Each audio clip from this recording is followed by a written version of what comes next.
أما بعد فأعوذ بالله من الشيطان الرجيم بسم الله الرحمن الرحيم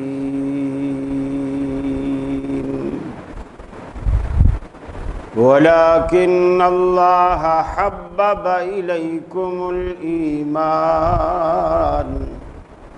وزينه في قلوبكم وكره إليكم الكفر والفسوق والعصيان أولئك هم الراشدون.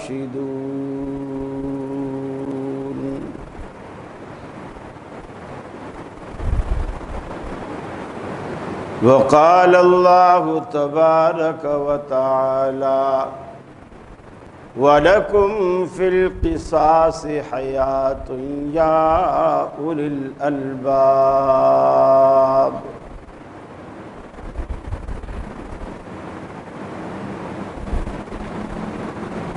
اس وقت ہم اتنے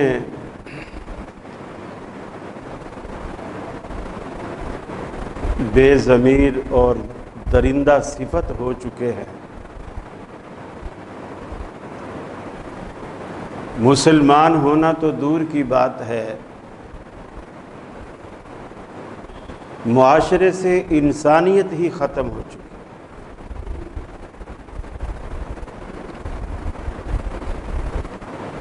ابھی 2 روز قبل جو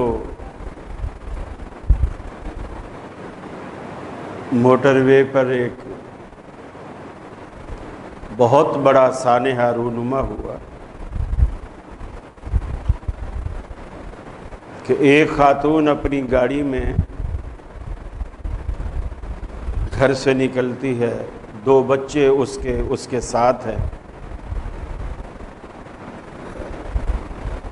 اور موٹر وے پر ایسا ہے کہ کوئی راستے میں پیٹرول پمپ نہیں ہے. اس کی غلطی یہ کہ یا اسے اندازہ نہیں تھا، بعض دفعہ گاڑیوں کے میٹر بھی خراب ہوتے ہیں، کانٹا فیول کا صحیح نہیں بتا پاتا کہ کتنا پیٹرول ہے. وہ راستے میں پیٹرول ختم ہو، گاڑی بند ہو گئی. اس نے جو موٹر وے پولیس ہے اس کو فون کیا، جو نمبر موٹر وے پہ دیے ہوئے ہوتے ہیں. تو پولیس والوں نے کہا کہ جی آپ جس جگہ پر گاڑی روک کی کھڑی ہیں یہ علاقہ جو ہے ہماری حدود میں نہیں آتا. پھر اس نے گھر فون کیا، وہ لوگ موٹر سائیکل پہ پیچھے سے آئے اور پیٹرول کا کوئی بندوبست گیلن وغیرہ لے کر آئے. وہ آئے تو دیکھا کہ گاڑی خالی کھڑی ہوئی ہے، ڈرائیور سائیڈ کا شیشہ ٹوٹا ہوا ہے، کچھ خون بھی لگا ہوا ہے، اور سواری اندر کوئی نہیں ہے. آس پاس انہوں نے دیکھا تو موٹر وے سے ہٹ کر وہ پورا جنگلات کا ایک علاقہ تھا.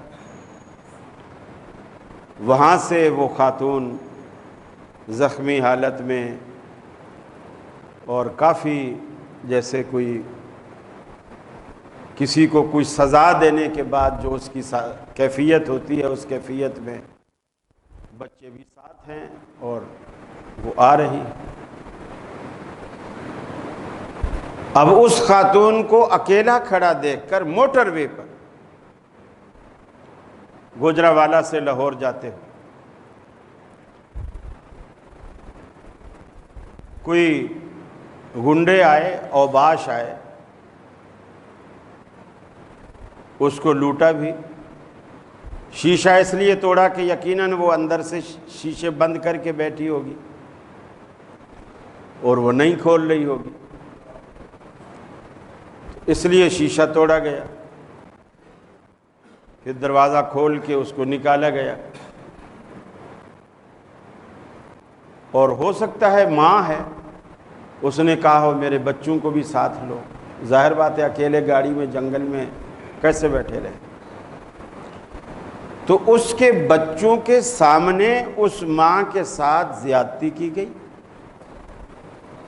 اور زیادتی کے بعد اس سے جو ہاتھ میں جیسے خواتین کوئی چیز رکھتی ہیں سونے کی، کوئی بھی ان کو قیمتی چیز نظر آئی وہ بھی اتار لی، کان سے، ہاتھ سے، جو کچھ ملا، اور اسے زخمی حالت میں چھوڑ کے بھاگ گئے، اور دونوں ریپ کرتے رہے اس کے ساتھ۔ اب میں یہ کہنا چاہ رہا ہوں کہ انسانیت، ایک ہوتا ہے نا کہ انسان کو گناہ کرتے وقت تھوڑا سا شرم ہوتی ہے، ایک حجاب ہوتا ہے۔ اس کے دونوں بیٹے بھی ساتھ ہیں، بیٹوں کے سامنے اب وہ بچے بچپن سے ایک کیا ذہن لے کر پنپیں گے کہ ہم کس معاشرے میں رہ رہے ہیں، ہم کہاں رہ رہے ہیں۔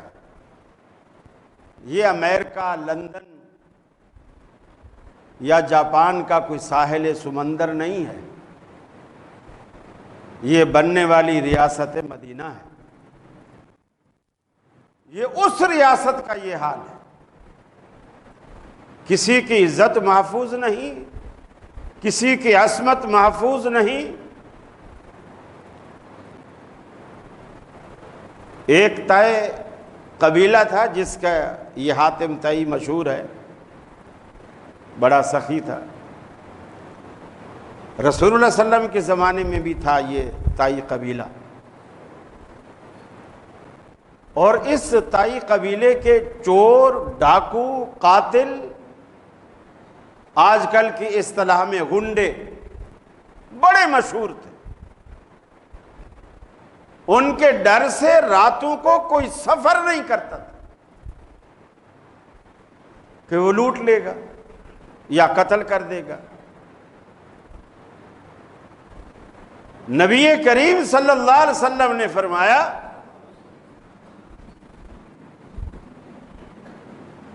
صحابہ کرام کو کہ ایک وقت آئے گا مدینے کے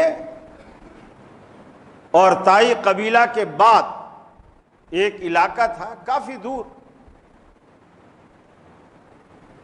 اس کا نام لے کر آپ نے کہا کہ وہاں بطحا سے ایک عورت آئے گی اکیلی، اپنی اونٹنی پر سوار ہوگی، بیچ میں یہ جو طائی قبیلہ ہے یہ راستہ بھی وہ رات کو طے کرے گی، اونٹنی پر ہوگی، اکیلی ہوگی، بیت اللہ کا طواف کرے گی، اور بیت اللہ کا طواف کرنے کے بعد اپنی اونٹنی پر واپس اکیلی جائے گی، اور اسے اللہ کے سوا کسی کا ڈر نہیں ہوگا۔ صحابہ نے عرض کی یا رسول اللہ کیا اس وقت یہ طائی قبیلہ سارا ختم ہو جائے گا، یہ لوگ مر مٹ جائیں گے؟ آپ نے فرمایا نہیں، یہ لوگ موجود ہوں گے، لیکن اس اسلام کی برکت سے اللہ رب العالمین ایسا امن لائے گا کہ ایک اکیلی عورت رات کو بھی سفر کرے گی تو اس کی عزت بھی محفوظ ہوگی۔ 2 سال ہو گئے ریاست مدینہ کو بنتے بنتے، پتہ نہیں کب جا کے بنے گی اور کیا نتیجہ نکلے گا۔ ان 2 سالوں میں قادیانوں نے سر اٹھایا، صحابہ کے گستاخوں نے سر اٹھایا، جرائم پیشہ لوگوں نے وہ سر اٹھایا۔ شہباز شریف کے دور میں یہ پنجاب سارا ایسا لوگ کہتے ہیں کہ ایسا امن ہو چکا تھا، جن روڈوں پر ہم رات کو سفر نہیں کرتے تھے ہم راتوں کو سفر کرتے تھے۔ اور یہاں ہمارے کراچی میں بھی رینجرز نے جو آپریشن کیے مختلف ناموں سے، اس سے کافی امن ہوا تھا، اور اب وہ کرائم پھر سے شروع ہو گئے، وہ کرائم پھر سے شروع ہو گئے۔ اللہ کے رسول ریاست مدینہ کی بات کرتے ہیں نا، رسول اللہ صلی اللہ علیہ وسلم اسی ریاست مدینہ میں تشریف فرما ہے۔ ایک لڑکی نے، جوان لڑکی، اس نے باہر سے آواز دی، واہ محمد صلی اللہ علیہ وسلم، اے محمد صلی اللہ علیہ وسلم، آواز دی۔ آپ گھر میں بیٹھے ہیں، آپ کے کانوں میں آواز پڑی کہ ایسا لگتا ہے جیسے کسی مظلوم کی آواز۔ آپ نے فرمایا، واہ بنتا، اے میری بیٹی، میں حاضر ہوں۔ گھر سے باہر نکلے، دیکھا کہ یہودی لڑکی، جوان لڑکی، یہودی لڑکی اس طرف بھاگے چلے آ رہی ہے، اور اس کے پیچھے یہودیوں کے دو گنڈے ہیں جو بھاگ رہے ہیں اسے پکڑنے کے لیے۔ جیسے رسول اللہ صلی اللہ علیہ وسلم باہر نکلے، وہ رسول اللہ صلی اللہ علیہ وسلم کو دیکھ کر بھاگ گئے۔ وہ بھاگے، آپ نے اپنی ردا مبارک، چادر مبارک جو کندھے پر رکھا کرتے تھے، اسے اتارا اور یہودی بیٹی کے سر پر اس کو دوپٹے کے طور پر آپ نے جا کے ڈالا۔ یہ ہے ریاست مدینہ، اور یہ ہے مدینے والا، والی بطحہ، والی مدینہ، سربراہ مدینہ، اسلامی ریاست کا سب سے بڑا سربراہ اور پہلا سربراہ، جہاں مسلمانوں کی، صرف مسلمانوں کی نہیں، یہودیوں کی بیٹیوں کی عزتیں بھی محفوظ ہیں۔ اسے کہتے ہیں ریاست مدینہ۔ ہر مسلمان کی آنکھ ہر لڑکی کو اپنی بیٹی سمجھ رہی تھی، ہر لڑکی کو اپنی بیٹی مسلمان کی آنکھ سمجھتی۔ لیکن مسلمان ہوں تب نا، مسلمان ہوں تب 5 سال کی بچیوں سے لوگ زیادتی کر کے، قتل کر کے پھینک دیتے۔ ہمارے ملک، یہ ہمارے ملک کی بات ہے۔ یعنی غریب کی عزت،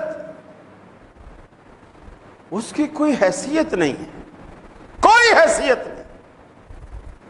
اللہ کے رسول نے فرمایا، اتق دعوت المظلوم فإنہ لیس بینہا وبین اللہ حجاب۔ ارے ظالم، مظلوم کی بد دعا سے بچ، اس لیے کہ اللہ کے درمیان اور اس کی فریاد کے درمیان پھر کوئی چیز حائل نہیں ہوتی۔ اس کی فریاد سیدھی عرش اللہ پہ جاتی ہے۔ جب مظلوم آہ نکالتا ہے نا، اللہ کہتا ہے، لبیک یا عبدی، میرا بندہ میں تیری مدد کو حاضر ہوں، بتا کیا چاہتا ہے۔ اللہ کے یہاں ہر چیز کا خوف ہے سوائے اللہ کے، ہر چیز کا خوف ہے سوائے اللہ کے۔ کسی جگہ دیوار پہ لکھا ہو، خبردار اللہ دیکھ رہا ہے، کوئی بھی نہیں ڈرے گا۔ اللہ تو دیکھ ہی رہا ہے، وہ تو ہر وقت دیکھتا ہے، اللہ سے چھپ کون سکتا ہے۔ اور اگر دیوار پہ یہ لکھا ہو، خبردار کیمرے کی آنکھ تمہیں دیکھ رہی ہے، نیچے زمین پہ 10 کا نوٹ بھی پڑا ہوگا تو نہیں اٹھائے گا، نہیں اٹھائے گا۔ اور یہ لکھا ہو، خبردار اللہ تجھے دیکھ رہا ہے، 5 روپے بھی پڑے ہوں تو فوراً اٹھا لے گا۔ ہمارے دل میں رب کے سوا سب کا خوف ہے، صرف رب کا ڈر نہیں۔ ہم جو کچھ کر رہے ہیں اسی لیے کر رہے ہیں کہ رب کا خوف ہی نہیں، رب کا ڈر ہی نہیں، ورنہ کسی کی جرت ہے اس طرح کے کام کرے؟ جی آئی جی کو بدل دیا. کیوں آئی جی کو بدل دیا؟ کہ جی اس کے علاقے میں ایسا ہوا، اس کے علاقے میں ایسا ہوا، وہ قصور تھانے والا تھانے دار ہے یا ڈیوٹی پر مامور پولیس والے ہیں، بدل دیا آئی جی کو. وزیر اعلیٰ کو کیوں نہیں بدلا؟ اس کے صوبے میں ایسا ہوا. آئی جی بھی تو صوبے کا ہوتا ہے نا، اس کو بدلا جا رہا ہے، وزیر اعلیٰ کو کیوں نہیں بدلا جا رہا؟ اللہ کے ولی، اللہ کے ولی، خدا سے ڈرو اور اللہ کا خوف کرو، اللہ کا خوف کرو. اللہ کی لاٹھی بے آواز اچانک آ کے پڑتی ہے، ان بطش ربک لشدید، تیرے رب کی پکڑ بڑی ہی سخت ہے، بڑی ہی سخت ہے. پھر ظلم یہ کہ جو بھی اٹھتا ہے وہ صحابہ کرام پر بھونکنا شروع کر دیتا ہے. جو بھی اٹھتا ہے صحابہ کرام پر بھونکنا شروع کر دیتا ہے، اور کوئی پوچھنے والا نہیں. اتنی کھلی چھٹی. میں نے گزشتہ جمعہ بھی عرض کیا، دیکھیے ایک ہوتا ہے کہ بندہ سوچ سمجھ کے، پڑھ کے، کسی سے سن کے، پرکھ کے پھر ایمان لے آتا ہے، اور ایک ہوتا ہے کہ اللہ تعالیٰ نے ایمان کے لیے برتن تلاش کیا کہ ایمان جیسی نعمت کس برتن میں رکھی جائے، کہاں رکھی جائے، کیونکہ ہر چیز کے لیے مخصوص برتن ہوتا ہے. آپ جب دسترخوان پہ بیٹھتے ہیں نا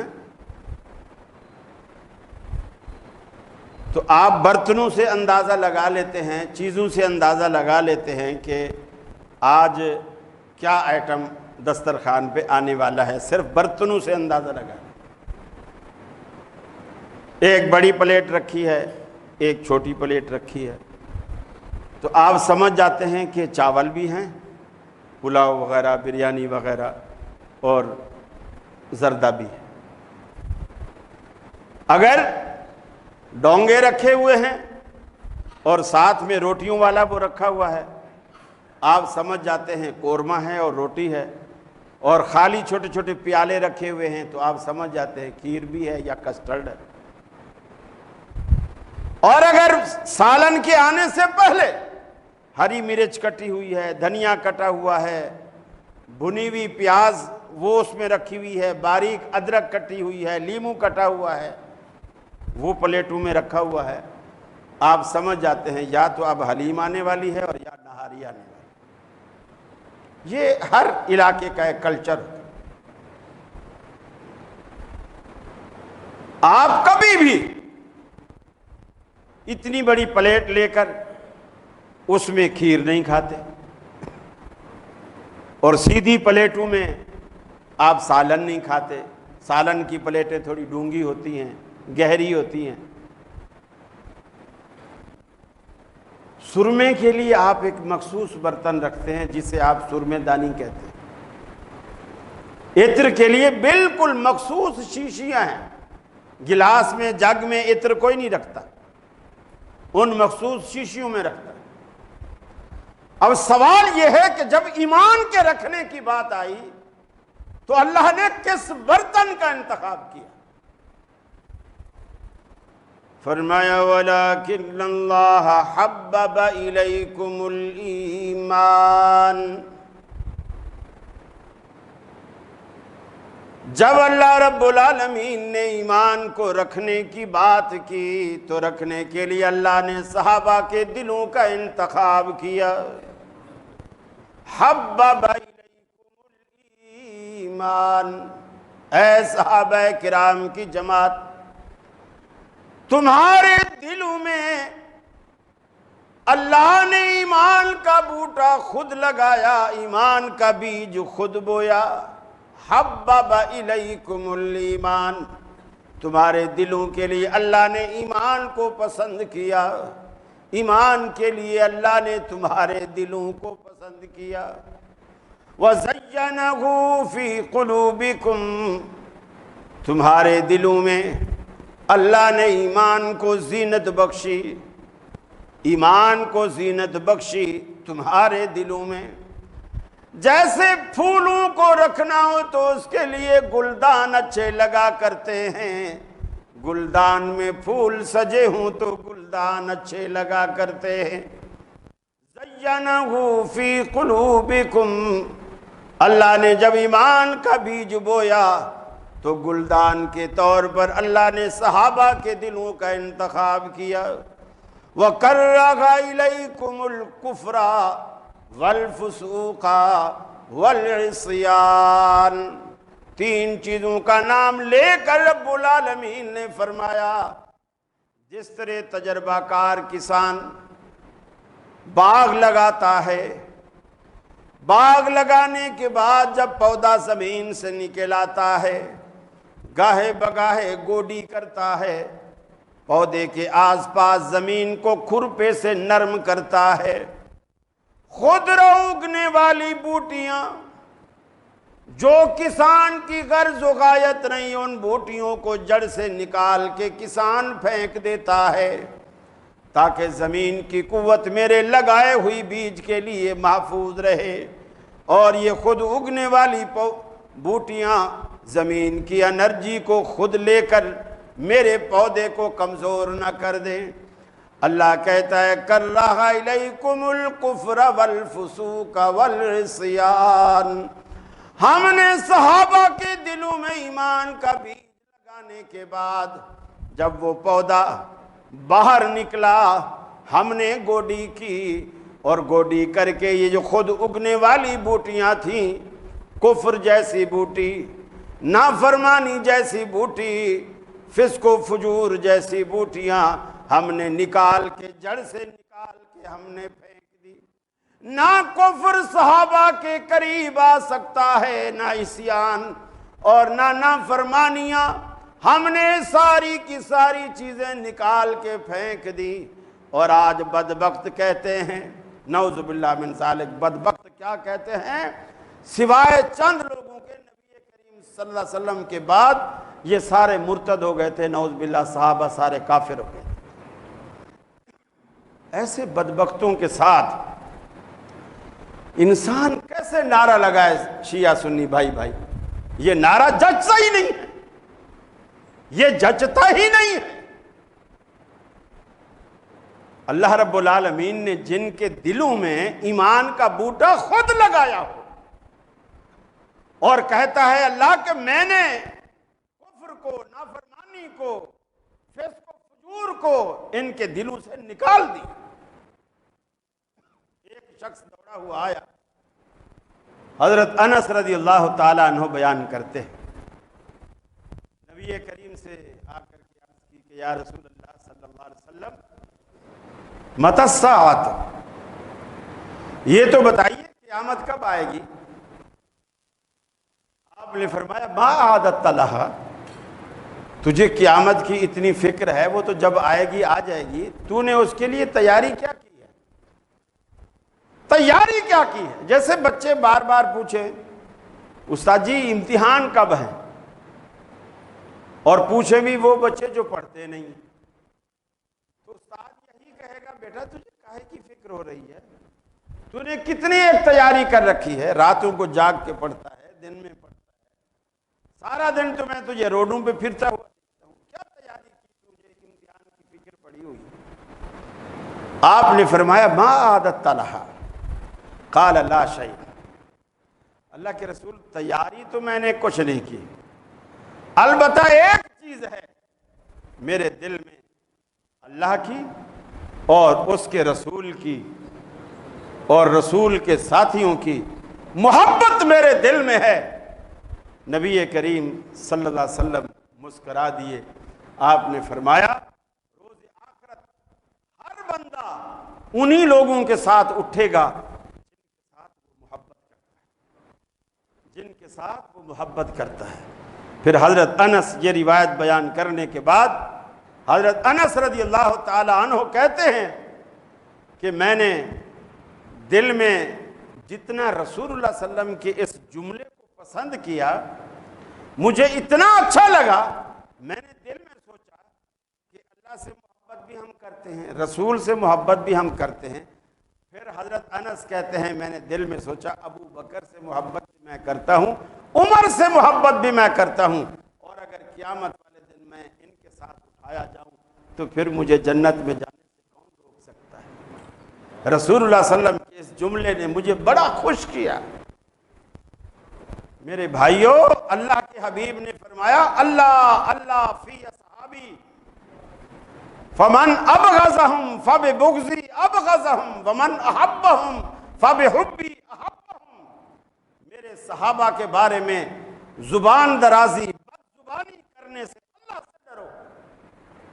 جس نے ان سے بغض رکھا اس نے مجھ سے بغض رکھا، اور جنہوں نے مجھ سے محبت ان سے محبت کی انہوں نے مجھ سے محبت کی۔ یہ نبی کریم صلی اللہ علیہ وسلم نے بارہا موقعوں پر یہ باتیں کی۔ جیسا آپ نے سیدنا علی المرتضیٰ کے بارے میں فرمایا کہ حضرت علی سے نہیں محبت کرے گا مگر مومن، نہیں نفرت کرے گا مگر منافق، یعنی منافق حضرت علی سے نفرت کرے گا اور مومن حضرت علی سے محبت کرے گا۔ یہ حدیث تقریباً خاص کر میڈیا والوں کو تو اچھی طرح یاد ہے، لیکن دوسری حدیث اس کے بھی یہی الفاظ ہیں۔ آپ نے انصار کے تمام صحابہ کے بارے میں کہا کہ جتنے بھی انصاری صحابی ہیں ان سے نہیں محبت کرے گا مگر مومن، نہیں نفرت کرے گا مگر منافق۔ وہی الفاظ سیدنا علی المرتضیٰ کے لیے تمام انصار صحابہ کے لیے۔ مقصد کہنے کا یہ ہے صحابہ کرام کی محبت، صحابہ کرام کی الفت، صحابہ کرام کا پیار اپنے دلوں میں رکھو۔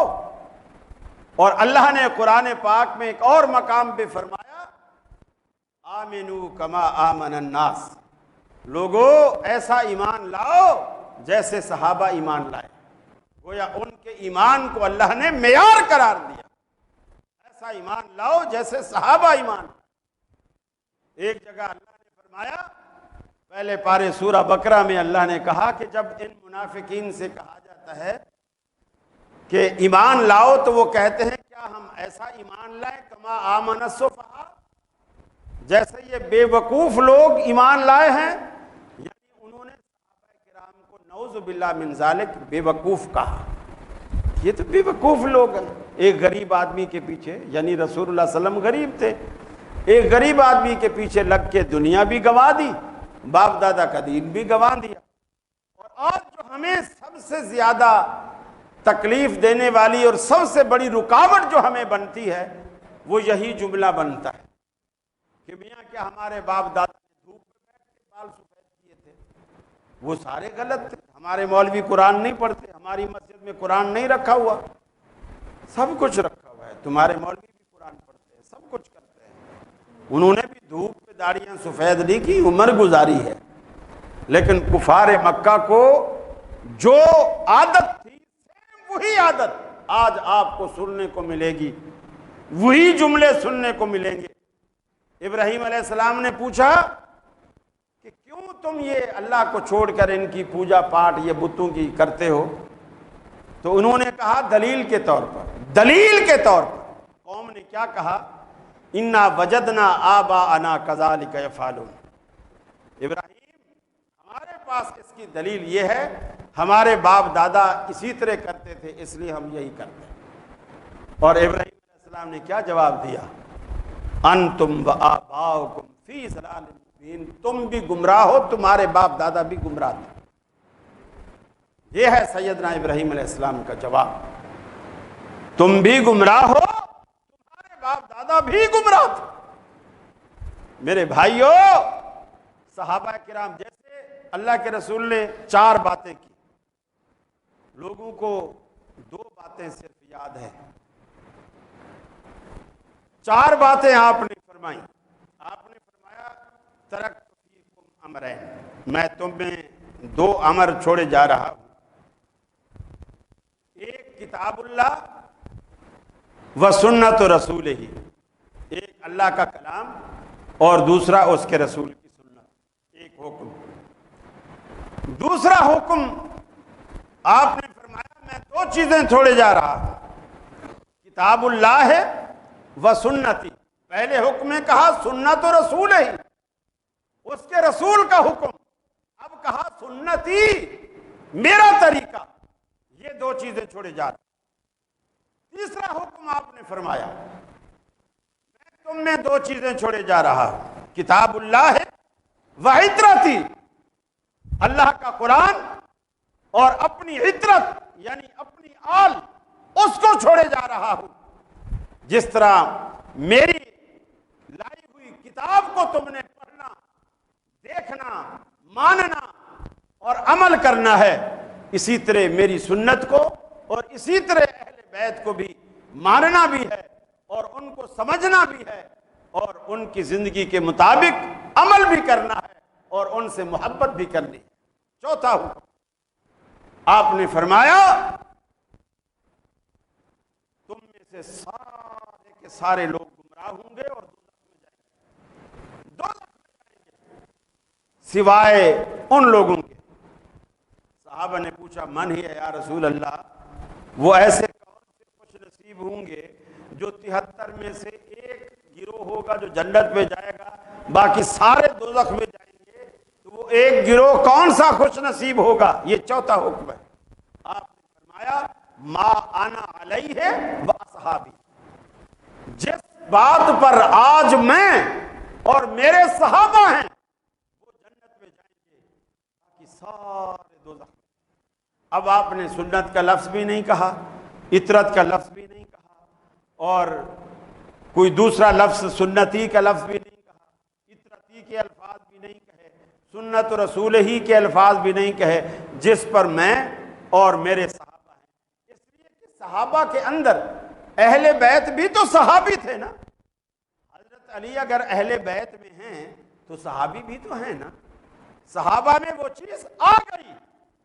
آپ نے فرمایا جو میرا طریقہ ہے اور میرے صحابہ کا طریقہ ہے، وہ جس کے پاس وہ طریقہ ہوگا وہ جنت میں جائے گا، باقی سارے دوزخ میں جائیں گے۔ تو میرے بھائیوں، اگر آپ کو جنت چاہیے اللہ کے نبی کے طریقے کے ساتھ، صحابہ کرام کے محبت، صحابہ کرام کا طریقہ، صحابہ کرام کے زندگی گزارنے کے آداب، وہ آپ کو لینے، اس لیے کہ جنت میں جانے کا یہی ایک طریقہ ہے۔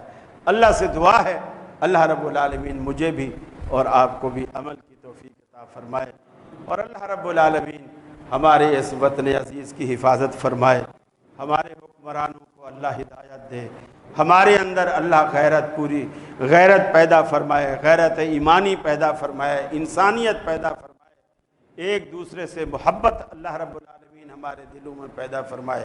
وآخر دعوانا ان الحمد للہ رب العالمین۔